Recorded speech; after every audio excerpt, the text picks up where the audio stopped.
E quando Jesus está na casa, irmãos, milagres acontecem.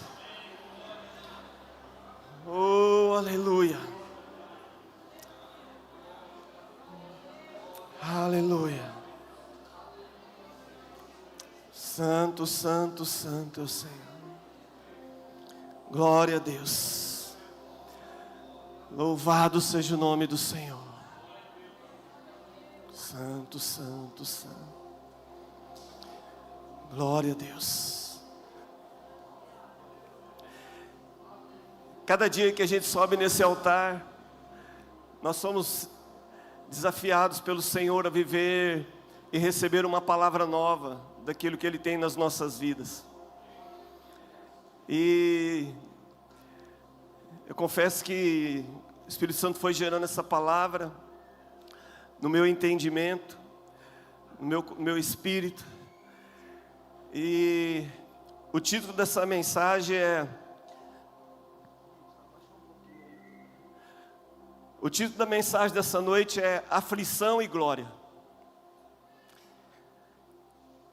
Aflição e Glória. Eu queria convidar você a abrir a palavra do Senhor no segundo livro ao Coríntios, 2 Coríntios capítulo 4,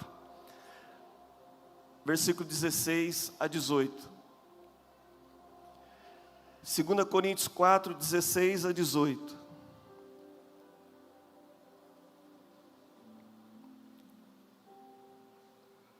Amém? Todos encontraram? Assim diz a palavra do Senhor. Por isso não desfalecemos, mas ainda que o nosso homem exterior se corrompa, o interior, contudo, se renova de dia em dia. Porque a nossa leve e momentânea tribulação produz para nós um peso eterno de glória muito excelente. Não atentando nós nas coisas que se veem, mas nas coisas que não se veem. Porque as que se veem são temporais, e as que se não veem são eternas. Amém, queridos? Glória a Deus. Como cristãos, nós vivemos duas realidades muito distintas. Como cristãos, nós vivemos aflições e vivemos glória. Só que como cristão, muitas vezes, nós temos uma impressão que o tempo de aflição parece que demora mais. Parece que quando estamos passando por um tempo de aflição, a gente fala, como que está demorando esse tempo de aflição? Como que parece que não vai ter fim? E não sei você, mas todas as vezes que Deus nos leva para um lugar de aflição, que Deus já me levou e tem me levado para um lugar de aflição, nós achamos que um sentimento que vem é que dessa vez a gente não vai aguentar. A impressão que vem em nós, na nossa alma, é que Deus já me ajudou no passado, Deus já fez muitas coisas no passado, mas agora parece estar diferente, parece que agora o calor, a temperatura aumentou muito. E antes parece que eu era mais forte, mas agora com o decorrer da caminhada cristã, parece que eu estou me sentindo mais fraco. E essa aflição, ela parece estar mais pesada.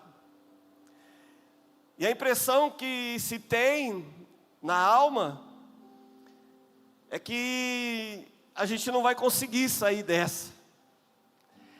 É uma aflição que abate, e abate o nosso físico, porque primeiro pega o nosso emocional, e quando pega no nosso emocional, o físico reflete de alguma maneira. E às vezes algumas pessoas, elas param de comer, e outras comem bastante. Então dá uma olhadinha de quem está do seu lado, se ela está comendo bastante ou ela está comendo pouco, né? Diego, e minha mãe era bem obesa, né? Mas a minha mãe, a gente falava para ela, mãe, para de comer. E ela falava assim, eu tô muito nervosa. Eu fico nervosa e eu como bastante, né? Tá minha irmã aqui, minha sobrinha. Então minha mãe fazia isso. Ela falava que era o nervoso que fazia ela comer, né? Mas é as aflições, né? As aflições da vida. Mas é tão interessante que, por um lado, nós temos uma promessa de glória, nós temos uma promessa de mudança. Como cristão, nós vivemos duas realidades ao mesmo tempo. Porque no dia que a gente está mais provado, na época da nossa vida que a gente está mais provado, Deus parece que quer brincar com a gente, é onde Ele faz mais promessas na nossa vida. Ele levanta profeta, você vai na rua, Deus levanta a gente do lado. Você liga a televisão, liga o YouTube, tudo que você liga, nossa, Deus está falando comigo. Não, mas é brincadeira, né? Porque o que eu estou vivendo hoje, a aflição que eu estou passando, não condiz. Não condiz com as promessas que eu estou recebendo. E a gente vive esses dois momentos da nossa vida, aflição e glória. E como eu disse, parece que o tempo de aflição parece que é mais demorada. E a raiz da palavra aflição é um ato de prensar. Aflição vem do ato de prensar.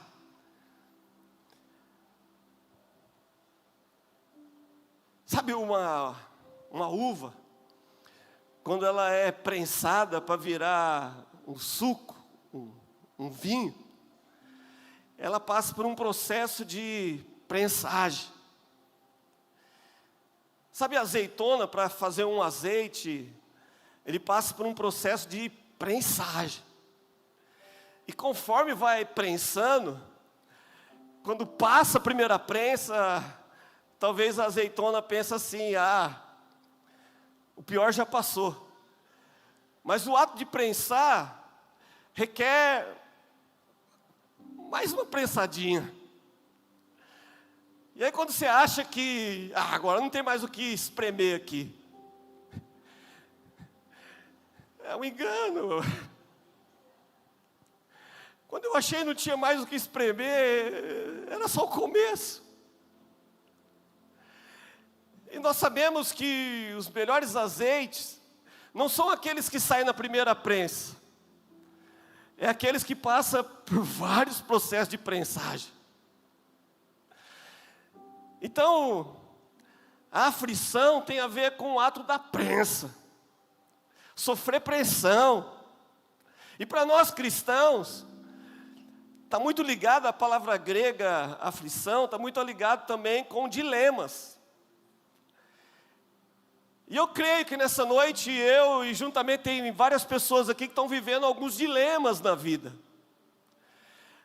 Que a gente gostaria de ter uma vida muito tranquila. Dá um cutucão no seu irmão e pergunta para ele, Gui, está tudo tranquilo na sua vida? Está tudo certo? Não está. Eu gostaria de dizer para você que estava tudo certo. Mas na verdade não está, porque tem alguns dilemas que eu estou vivendo hoje, que pode comprometer o meu futuro. Alguns dilemas que eu estou vivendo hoje está comprometendo o futuro desta casa. Então tem dilemas que nós estamos vendo hoje, que nós estamos comprometendo da maneira que a gente vai agir. Nós estamos comprometendo o nosso casamento, o nosso relacionamento familiar, o nosso relacionamento ministerial, o nosso trabalho. Tem muitos dilemas. E eu não sei se você está comigo, mas as aflições, os dilemas que nós passamos, muitas vezes quer nos prender num lugar de angústia, de falta de esperança. Alguns dilemas que vivemos, e se a gente não for bem de entendimento, de entender o momento que nós estamos vivendo, nós podemos abandonar tudo. Nós podemos retroceder de uma grande promessa de Deus. E o apóstolo Paulo, ele escreve à igreja de Coríntios, E ele começa a dizer para aquela igreja de Coríntios que as aflições que nós passamos, da mesma maneira que nós temos um peso de glória, nós temos também o peso de aflição, mas o apóstolo Paulo diz também que existe algo que nós estamos vivendo hoje que é momentâneo. Então profetiza para o seu irmão aí, é momentâneo, irmão, que você está vivendo hoje, é momentâneo. Por que é momentâneo? Por que vai passar? Porque na verdade, irmãos, tudo passa. Mas o apóstolo Paulo diz que a leve e momentânea tribulação, ela tem um peso de glória, tem um peso de eternidade. Então tudo que estamos vivendo hoje, por mais que pareça que não vai acabar, talvez você está vivendo dias que você pensou, não vai acabar. Eu quero dizer alguma coisa para você que é bíblico, vai acabar, vai passar. Porque tudo passa, mas aqueles que creem no Senhor, eles não passam, eles vivem para sempre. Então o que nós estamos vivendo hoje, as aflições desse tempo, elas vão passar, porque o apóstolo Paulo está dando uma chave para a igreja, está dizendo aqui, nós vivemos não aquilo que passa, nós vivemos por aquilo que permanece, o que permanece é a eternidade. Então o apóstolo Paulo está dando uma chave aqui para nós, que existe coisas momentâneas, mas elas vão passar, mas existe algo eterno, que nunca vai passar, que vai permanecer para sempre. O apóstolo Paulo está ensinando aquela igreja, que as aflições que eles estavam vivendo, faziam parte de algo, que Deus estava apertando eles. Porque, vamos falar a verdade, quando a gente começa a ver por um tempo de aflição, logo a gente acha que é o diabo. Quem acha que é isso, irmãos? Igual eu, assim, quando começa a acontecer. Só meia dúzia. Quando a coisa começa a pegar do nosso lado, a gente já acha que é o diabo. E na verdade, o que o apóstolo Paulo está dizendo aqui, que a aflição que nós vivemos, não é a obra do diabo, mas é uma obra de Deus. Porque o propósito da aflição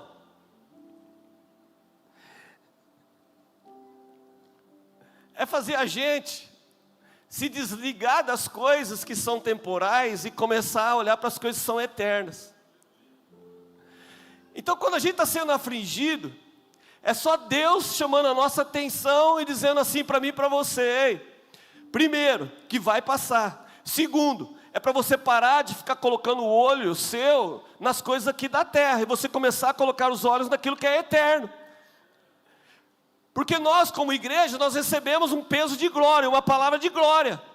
Mas nós temos uma facilidade de ficar com os olhos nas nossas aflições aqui da terra. Então talvez nessa noite, você está aqui e está pensando muito nas coisas aqui da terra, e Deus está querendo elevar o nível, e Deus está querendo levar eu e você a não olhar para a terra, mas olhar para aquilo que os céus estão falando, e os céus estão falando, vai passar. Vai passar, só que enquanto você colocar o seu coração nas coisas que são temporais, você vai perder de viver as coisas que são eternas. Então o apóstolo Paulo está ensinando que nós temos que nos desligar das coisas aqui da terra. Porque quanto mais a gente tenta consertar as coisas aqui da terra, irmãos, mais vai dar errado. Ixi, agora.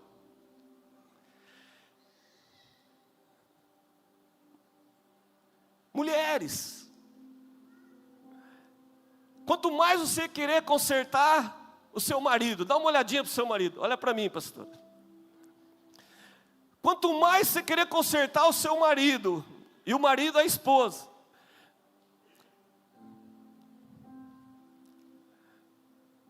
não vai dar certo, irmãos. Porque essa é uma obra do Espírito Santo de Deus. Mas como nós temos dificuldade de entregar para aquilo que é eterno, um relacionamento daquilo que nós estamos vendo, nós preferimos consertar os nossos relacionamentos, seja com a minha esposa, seja com os meus filhos, seja com os meus netos, seja com os membros dessa igreja, seja com os pastores dessa igreja. Quanto mais eu quero consertar com a força do meu braço, eu estou deixando de viver algo eterno. Porque o Senhor está dizendo, as pessoas, elas mudam. As pessoas estão vivendo ciclos diferentes. Mas Deus sabe como tocar no coração de cada um deles. Então o apóstolo Paulo ensina que nós temos que atentar para as coisas que são eternas. Talvez você está vivendo uma aflição, uma crise tão grande no seu casamento. E você tem falado, não dá mais, não tem jeito. E o caminho nosso é o divórcio. Eu quero dizer algo para você, querido. Vai passar. Vai passar. Vai passar, sabe por quê? Porque se você olhar para o seu problema hoje dentro do seu casamento e olhar ele como um projeto eterno de Deus, que não é o seu projeto. Deixa eu te falar um negócio, querido. A sua família não é o seu projeto. A sua família é um projeto de Deus. Há um projeto eterno na sua família, há um projeto eterno na sua casa, nos seus filhos. Há um projeto eterno, então o projeto não é seu. Quem vai lutar para dar certo não é você colocar as suas mãos, mas você colocar nas mãos de Deus e confiar nele, porque Ele tudo fará. Sabe quem pode mudar essas circunstâncias? É Ele que pode mudar essas circunstâncias. Porque tudo que é aflição, existe um peso de glória. Tudo aquilo que não está dando certo hoje, tudo aquilo que tem machucado o seu coração, existe na eternidade um peso de glória. Existe uma porção de glória. Porque quem anda com o coração movido na eternidade, não anda pelo que se vê. Porque o que se vê, o apóstolo Paulo diz, que é temporal. Mas aquilo que você não vê é eterno. Não tem como ver aquilo que é eterno. Então quando nós ficamos olhando por aquilo que nós vemos, por aquilo que nós escutamos, por aquilo que nós entendemos, nós deixamos de começar a viver a eternidade. E eu estou aqui nessa noite para dizer para você, a eternidade já começou na sua vida e na sua casa. Nós só temos que mudar e começar a parar de olhar para as coisas que são temporais e começar a olhar por aquilo que é eterno. Mudar a visão, mudar o foco. Porque o apóstolo Paulo diz que tudo aquilo que é temporal, ele vai se corromper e ele vai acabar. E nós, todos seres humanos, nós somos tricotômicos. Nós somos formados de corpo, alma e espírito. Você pode repetir comigo? Corpo, alma e espírito. Tudo que é corpo é temporal. Você que é novo, pode se preparar, porque você vai ficar velho um dia, se Jesus não voltar. E a gente que fica velho, irmãos, passa muito rápido. Quando a gente vê, passa muito rápido a idade. Quando a gente vê, os nossos filhos cresceram, já são pais, nós nos tornamos avós, e agora nós subimos, nosso neto está aqui, o Caio está aqui, vai fazer 18 anos semana que vem, meu Deus. E agora eu e a pastora subimos de nível, porque agora nós somos bisavós, pelo que o pastor Juliano falou aqui. Então tudo aquilo que é carnal, ele vai passar, ele vai acabar. Então o apóstolo Paulo, ele diz, não se atente para as coisas que se veem, mas para as que se não veem, porque as que se veem são temporais, e as que não se veem são eternas. Então se nós não entendermos que Deus faz a gente passar por aflições para que a gente venha se desligar daquilo que é temporal e a gente começa a olhar para as coisas que são eternas. Porque o que vai permanecer, irmãos, é as coisas eternas. As escolhas que temos que fazer são escolhas pautadas naquilo que é eterno. Então deixa eu dar uma dica para você. Quando você tiver que tomar uma decisão, eu vou no culto ou eu vou numa balada? Pensa nisso. A balada vai passar, mas o culto é eterno, você vai buscar aquilo que é eterno de Deus. Então todas as decisões que você for tomar, tome uma decisão por aquilo que é eterno e não aquilo que vai passar. Não tome decisões por prazeres momentâneos. Não tome decisões para mudar a sua vida por aquilo que tem prazo de validade. Vai mudar, vai passar. E o apóstolo Paulo está nos ensinando com esse versículo,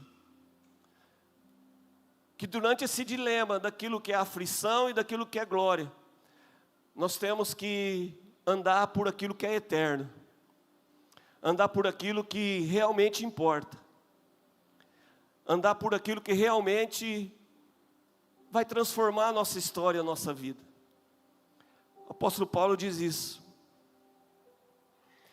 Ele está falando que a nossa momentânea tribulação está produzindo algo em nós. Está produzindo algo para nós começarmos a pensar naquilo que é eterno, naquilo que vai permanecer. E eu tive me pensando sobre esse dilema de aflição e glória. E algo saltou no meu espírito sobre a vida de um jovem, que tem tudo a ver com a ceia. Eu queria falar um pouco sobre esse jovem, que às vezes a gente aponta o dedo para ele e critica ele. Mas quantas vezes a gente se vê no papel dele? Sobre aflição e glória, eu gostaria de falar de Judas. João 13, 21.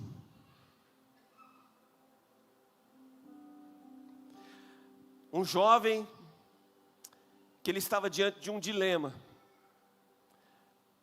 Entre o dilema da aflição e da glória.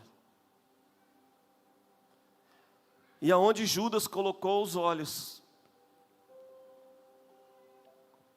João 13, 21, diz assim: tendo Jesus dito isto, turbou-se em espírito e afirmou dizendo: na verdade vos digo, que um de vós me há de trair. Então os discípulos olhavam uns para os outros, sem saberem de quem ele falava. Ora, um dos seus discípulos, a quem Jesus amava, estava reclinado no seio de Jesus. Então Simão Pedro fez sinal a este, para que perguntasse quem era aquele que ele falava. E inclinando-se ele sobre o peito de Jesus, disse-lhe: Senhor, quem é? Jesus respondeu: é aquele a quem eu lhe der o bocado molhado. E molhando o bocado, o deu a Judas Iscariotes, filho de Simão.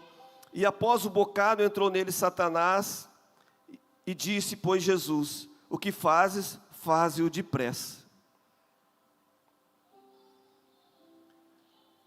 Jesus está na mesa com seus discípulos. Uma mesa pautada por muita aflição. Jesus sabia no seu espírito o que ia acontecer nas próximas horas. E Jesus está reunido com seus discípulos ali. E João está nos peitos de Jesus. E João se coloca aqui nesse texto como aquele que Jesus mais tinha relacionamento do que os 12 discípulos. E aí Jesus pega e fala: olha, um de vocês aqui vão me trair. E Pedro, que é muito curioso, Pedro aproveita que João está perto, e fala assim, dá sinalzinho para ele, pergunta para Jesus quem é. Nós não podemos ficar curiosos desse jeito. Pergunta para Jesus quem é que vai pisar na bola desse jeito, quem é que vai trair ele, quem é que vai fazer isso. Pedro manipula João, e Jesus pega e diz assim, é aquele que eu molhar o pão, e dá um bocado para ele. O que Jesus estava dizendo? Jesus estava dizendo assim para ele, olha, tem alguém no meio de vocês 12, que embora ele vai me trair, mas eu quero honrar ele. Eu quero honrar ele, porque no costume judaico, quando se pegava um pedaço de pão, molhava ele e entregava para alguém, estava dizendo para aquela pessoa, olha, você é importante. Quando alguém recebia um pedaço de pão molhado, ele estava sendo honrado na presença das pessoas que estavam ali. Jesus estava querendo ensinar uma grande lição para os seus discípulos. Por isso que Jesus avisou que alguém ia trair, Jesus deu a dica, que aquele que recebesse o pedaço de pão molhado, ia trair ele. Mas Jesus estava querendo dizer assim para eles, olha, eu quero ensinar vocês, que mesmo aquele que me trai, eu faço questão de dar honra para ele. Porque é assim que vocês devem ser. Vocês têm que saber lidar com as dificuldades da vida. Vocês têm que ter uma reação totalmente diferente. Porque a pessoa pode não ter caráter com você, mas você tem que continuar tendo caráter. A pessoa pode continuar quebrando aliança com você, mas quem caminha comigo vai entender que eu não caminho por aquilo que a pessoa é, eu caminho por aquilo que eu sou. E eu tenho princípios, eu não quebro princípios se alguém quebra o princípio comigo. Jesus estava ensinando os seus discípulos, e Jesus está nos ensinando, a igreja hoje, eu e você. Nós temos que honrar as pessoas. Mesmo que ela não nos honre, nós temos que honrar as pessoas. Nós temos que dar um lugar de honra para elas. Mas Jesus quis honrar Judas. Mas Judas tinha uma dificuldade de entendimento. Porque Jesus estava dando para ele uma chance, e eu creio que não precisava ser Judas que fosse trair Jesus. As Escrituras dizem, as profecias do Velho Testamento dizem que um dos seus discípulos iam trair, mas não tinha o nome de Judas. Jesus estava dando uma oportunidade para Judas. Judas, sonda o seu coração, e você tem a oportunidade, Judas, de fazer tudo diferente. Mas o problema é nós não entendermos aquilo que o Senhor está falando conosco. Porque todas as vezes que Judas caminhava com Jesus, e seguramente Judas andou com Jesus quase 3 anos, e Judas viu milagres, Judas viu sinais, Judas viu tantas coisas, Judas largou tudo para servir Jesus. Judas abandonou a sua casa, a sua família, para seguir a Jesus. 3 anos, Judas viu milagres, Judas viu muitas coisas acontecerem.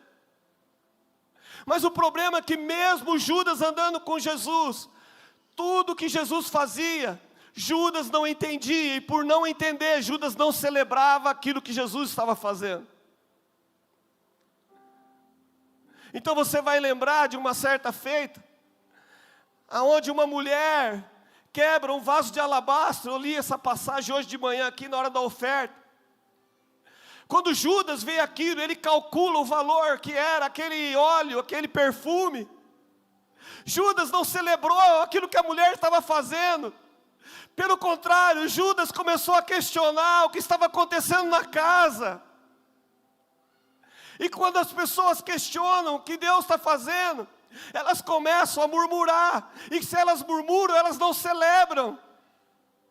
Então Jesus estava celebrando. Mas Judas, ele estava criticando. Judas estava murmurando porque ele não entendia, então ele não celebrava. Sabe, nos nossos dias hoje, o diabo, ele tem cegado o nosso coração para a gente não celebrar aquilo que Deus está fazendo, e a gente começa a celebrar mais a aflição do que a glória, e nós perdemos de entrar no lugar em Deus de celebração, e parece que para nós é mais confortável viver num ambiente de aflição, de reclamação, de murmuração, e a gente às vezes não consegue achar nada de bom que Jesus está fazendo. Agora eu quero perguntar para mim e para você, será que por mais aflições que nós estamos passando, será que Jesus não está fazendo algo na minha vida e na sua vida, que nós não estamos entendendo, e por não entender nós não estamos celebrando? Mas nós precisamos mudar os nossos pensamentos, porque da mesma maneira que há um peso de aflição, há um peso de glória, e quando nós andamos numa mentalidade de eternidade, nós podemos estar vivendo um momento de aflição, mas nós temos o entendimento, e por nós entendermos que Deus está fazendo algo, eu sei de uma coisa, eu vou celebrar. Acho que o irmão que está do seu lado não entendeu. Fala para ele: irmão, é tempo de você celebrar, irmão. Pode estar doendo, irmãos, mas coloca um sorriso no seu rosto, porque é tempo de celebrar. E se a gente não celebrar, irmãos, nós vamos perder aquilo que Deus está promovendo, e a gente fica olhando muito para aquilo que não está dando certo, só que Deus está fazendo algo, irmãos, e é tempo de você celebrar, é tempo de você cantar, é tempo de você dançar, é tempo de você salmodiar na presença do Senhor. E há um tempo atrás, parece que nos engessaram como igreja, e falaram que a gente não pode dançar. Isso é uma mentira da religiosidade, irmãos, porque o povo de Deus é um povo que passa por aflição, mas nós vivemos um peso de glória. É um peso de glória.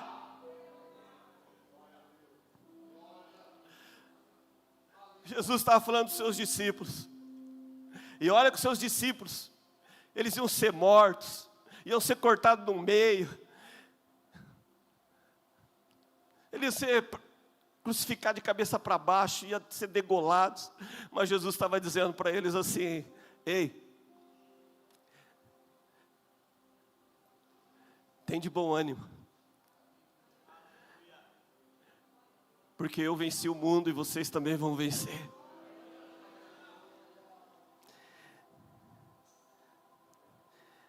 Ei,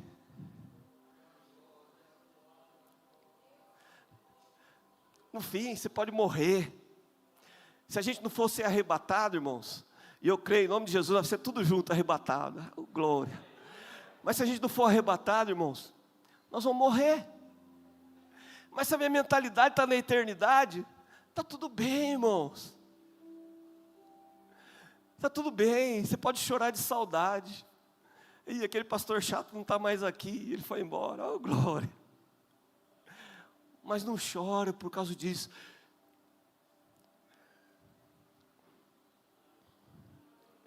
Jesus estava dizendo para os seus discípulos: ei, existe um peso de glória,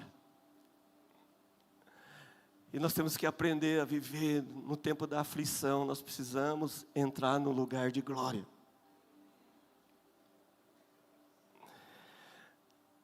Jesus estava dizendo para Judas: Judas, Judas, você é especial, Judas. Judas, o diabo está falando para você, Judas, para você me trair. Judas, a religião já até colocou um preço, 30 moedas de prata. Judas, eu conheço seu coração, Judas. Foi eu que te chamei, foi eu que trouxe você, foi você que caminhou comigo 3 anos, não porque você quis, mas porque eu te chamei. Eu quero mudar a sua história. Judas, você é importante, Judas. Não deixe, Judas, o teu coração tirar você da minha mesa, porque você é importante.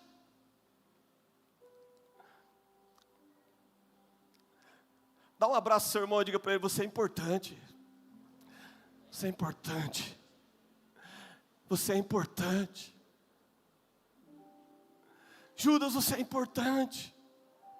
Não saia da minha mesa, Judas, não saia da minha mesa. A religião está oferecendo para você 30 moedas de prata, Judas. A religião está oferecendo para você me entregar, Judas. Mas eu continuo dizendo para você, eu ofereço o que a religião não oferece. A religião oferece para você coisas momentâneas, mas eu ofereço para você aquilo que é eterno.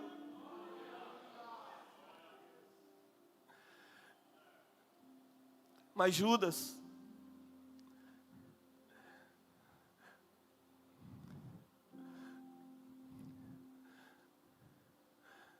recebeu honra de Deus, de Jesus. Mas Judas não deixou o amor dele transformar o coração dele.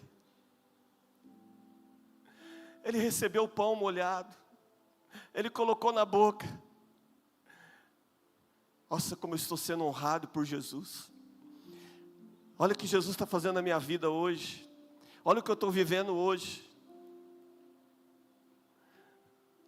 E aí Jesus olha: Judas, faça o que você tem que fazer. Olha como Jesus não tem igual, irmãos. Se a gente sabe que alguém vai trair a gente segura a pessoa, a gente fala para ela: tá pensando que eu não sei o que você vai fazer? Você vai aprontar comigo, Deus vai pôr a mão em você, você vai pagar um preço. Mas Judas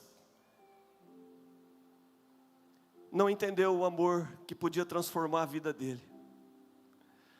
Judas sai da mesa por causa de 30 moedas de prata. O comércio. Judas pensou no lucro. A mente de Judas, o coração de Judas estava nas moedas, estava no dinheiro. Por isso que quando ele fez a conta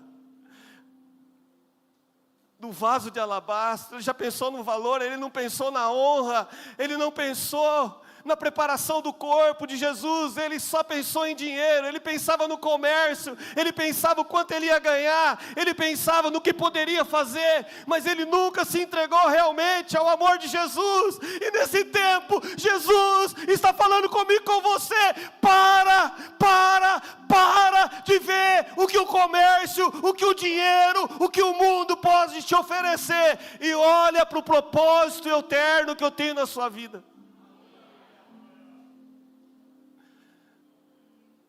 Abandonamos a mesa de Jesus muitas vezes por causa de 30 moedas.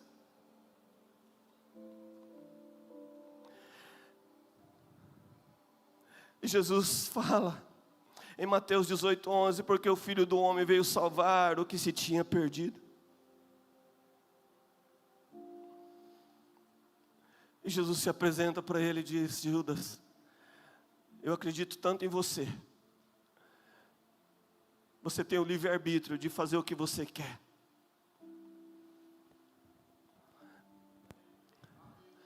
E aqui tem uma chave para mim e para você nesse tempo. O Senhor nos chama para fazer a obra com Ele. E muitas vezes até por um erro, a gente acha que nós somos voluntários. E aqui existe uma diferença entre o voluntário e aquele que tem chamado. O que tem voluntário, o que é voluntário, ele faz quando dá, ele faz a hora que dá, o dia que dá.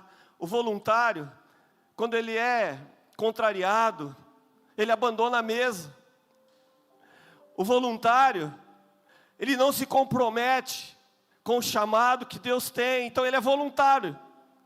O voluntário, ele entrou no lugar de livre-arbítrio.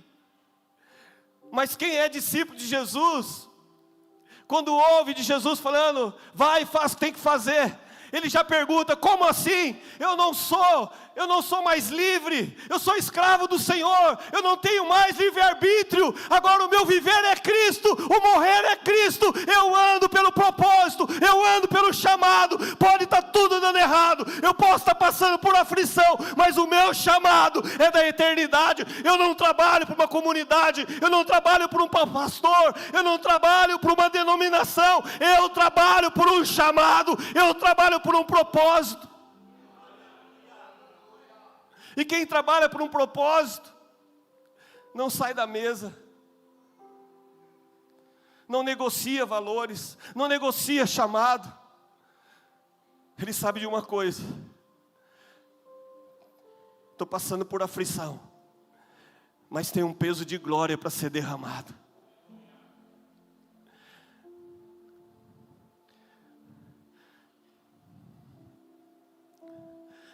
Judas endureceu o coração dele, coração duro, nem diante de Jesus, nem diante da presença dele, nem ele honrando, ele endureceu o coração.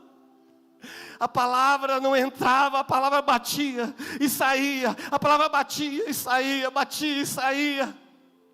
E Jesus falava, e Jesus ensinava, e Jesus estava ali tentando entrar naquele coração, mas o coração estava duro, porque não tinha aquebrantamento, não tinha arrependimento.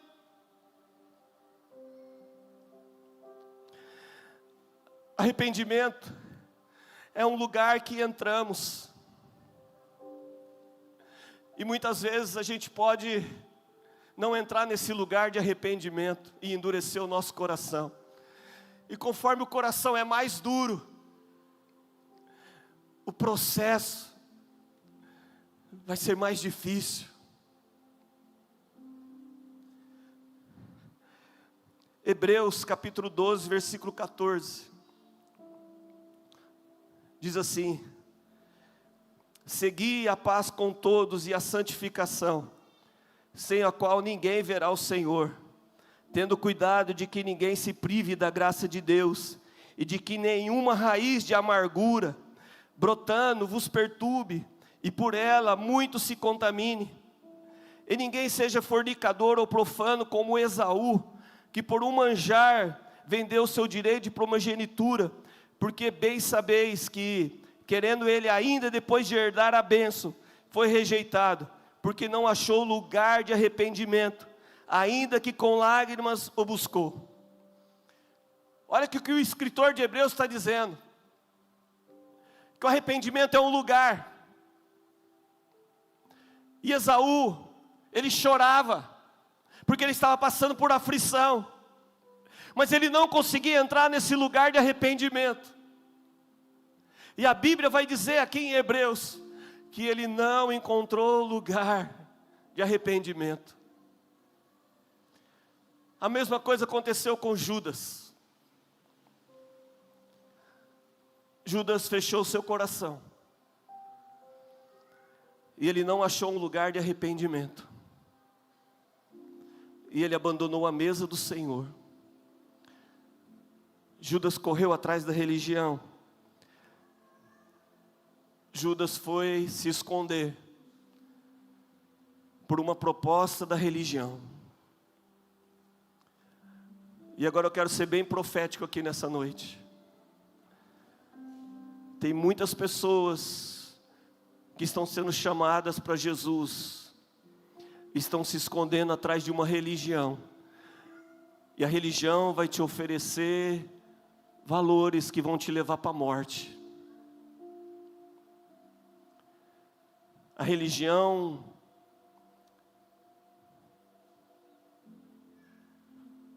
coloca em nós uma maquiagem, e a gente se esconde.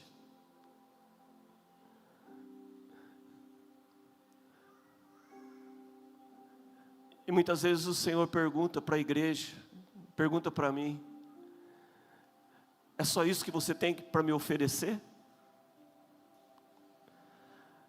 É só isso que você tem para me oferecer?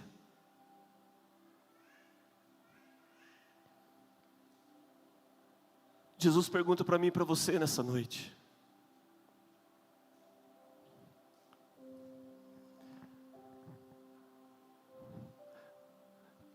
queremos ficar fugindo da mesa do Senhor? Queremos ficar negociando? Há uns anos atrás eu conversei com um pastor, ele estava parado, e está até hoje. E ele disse assim para mim: pastor, eu vou receber um dinheiro, um processo.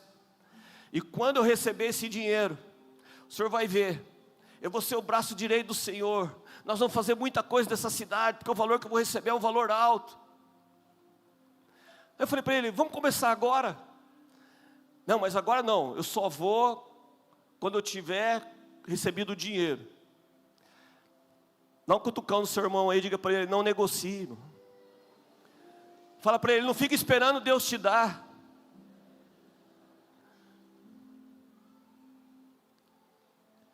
Se passaram mais de 10 anos, irmãos. O dinheiro veio, está indo embora, porque são coisas temporais. Mas o Senhor nos chama para fazer aquilo que é eterno, porque aquilo que é eterno vai trazer um peso de glória. Naquela mesa, como a ceia dessa noite, é uma mesa da produção. E quando o Espírito Santo falou isso para mim, ele falou assim: a mesa dessa noite é uma noite da produção. Aí eu pensei: meu Deus, parece fábrica. Ele falou: não, é que eu estou produzindo algo no meio de vocês. Eu estou produzindo aflição. Mas com a minha aflição que eu estou trazendo, eu quero produzir um peso de glória. Um peso de glória.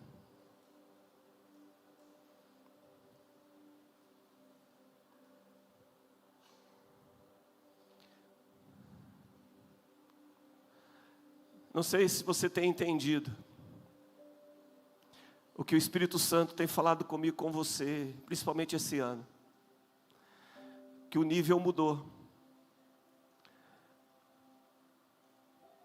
É o que Jesus estava fazendo na mesa com seus discípulos, e estava dizendo para eles: ó, o nível mudou. Vocês vão passar por níveis de aflições tremendos. Quando Jesus acaba a ceia, Jesus vai para o Getsêmani. E no Getsêmani é um momento de aflição, é onde ele é esmagado, aonde a gente lê na palavra de Deus que começou a sair gotículas de sangue dos seus poros, tamanho era o sofrimento, tamanho era a aflição. Jesus estava ali passando por uma aflição terrível. Mas Jesus não parou no Getsêmani, porque Jesus sabia que tinha um peso de glória para ser derramado. Depois do Getsêmani, Jesus foi crucificado, foi julgado, crucificado, foi morto. Aflição. Mas Jesus não parava na aflição. Jesus sabia que tinha um peso de glória para ser derramado.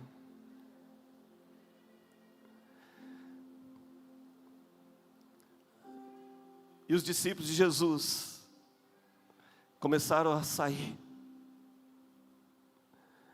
Só João ficou. Todo mundo começou a sair, abandonar a mesa. Por mais que Jesus tivesse falado que tinha um peso de glória a ser derramado, todo mundo começou a sair. Saíram do propósito e começaram a voltar para a pescaria. Começaram a negociar. Já que com Jesus não deu, vamos negociar, vamos voltar. Mas no terceiro dia, o peso de glória tomou conta daquele lugar. E ao terceiro dia, ele se apresenta e começa a se apresentar para os seus discípulos, dizendo: a minha leve e momentânea tribulação não se compara com a glória que eu estou vendo, que eu estou vivendo. Porque agora Antes eu não conseguia passar as paredes, mas agora eu recebi um corpo glorificado. Agora nada mais aquilo que é temporal, não é mais uma casa, não é mais uma porta, não é mais uma parede que me segura, porque agora eu posso andar em lugares eternos. Há um peso de glória para ser derramado sobre a minha vida e sobre a sua vida, queridos. O Getsemane não foi o fim de todas as coisas. Essa aflição que eu e você estamos vivendo nesse tempo, não se compara com a glória que será derramada sobre a igreja.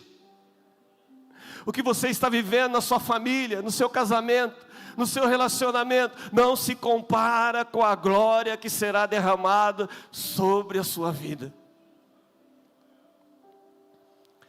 Nada se compara com aquilo que nós vamos viver. Nada se compara. Por isso nós vamos servir a ceia nessa noite. E a ceia nessa noite é você participar com entendimento que Ele está fazendo algo.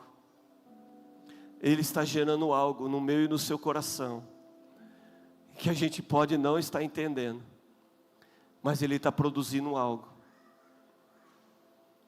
Ele está produzindo algo novo.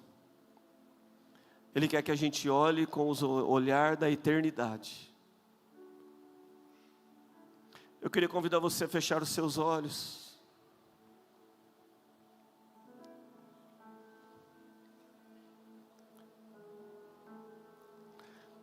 Eu gostaria de levar você a meditar. Se você tem abandonado a mesa de Jesus como Judas, eu gostaria de pedir para você meditar nessa noite. Se você está em plena negociação com Ele, ao ponto de deixar a mesa dEle, mas Ele se apresenta para mim e para você nessa noite, e Ele oferece o pão e o cálice.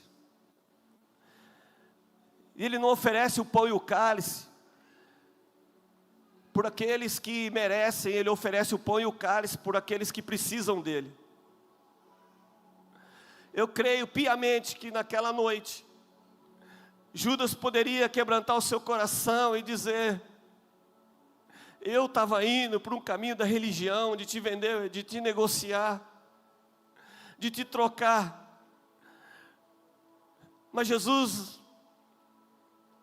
eu quero participar, Jesus, daquilo que o Senhor está fazendo. Eu não quero te trocar, eu não quero ser um voluntário, Senhor, mas eu quero viver o seu chamado. Então nessa casa nós ministramos a ceia, não é para quem merece, mas nós ministramos a ceia para quem precisa. Então se você precisa se conectar com o corpo de Cristo, está à mesa do Senhor,